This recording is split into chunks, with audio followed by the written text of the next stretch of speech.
I think Senator Barrasso on Fox News the other day was really talking about Wyoming and Wyoming doing the right thing, and how we had a few number of people per square mile. And I think your point is that there are some communities that are much denser than that. That's true, I think, through the Intermountain West.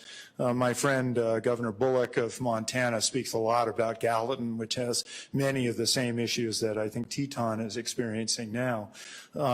And what we have maintained from the beginning is, as counties feel it's important, and it's important to understand the jurisdiction there, as counties feel it's important, they can come to the state. Dr. Harrist and I will work with them to craft an order just like the one that is in Teton at this point, to recognize the unique circumstances that higher concentrations could be.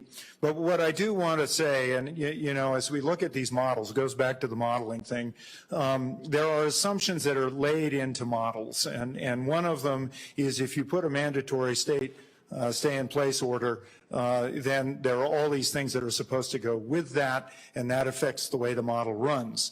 If you don't have a specific statewide stay-in-place order, they don't click that toggle when even, and this is what we're trying to work with IHMS, even when the bulk of our order is everything that would be carried under that statewide stay-in-place.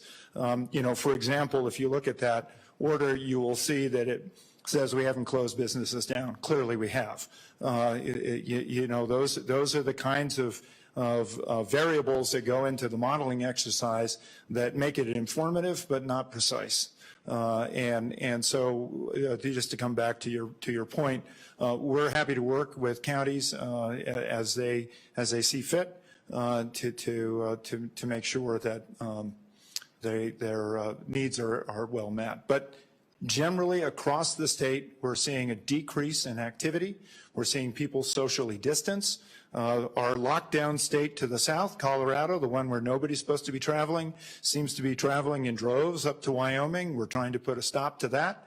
And so, we're doing everything we can to make sure that Wyoming is taking all the precautions that it can to make sure that our population's safe and that we don't exceed our medical resources.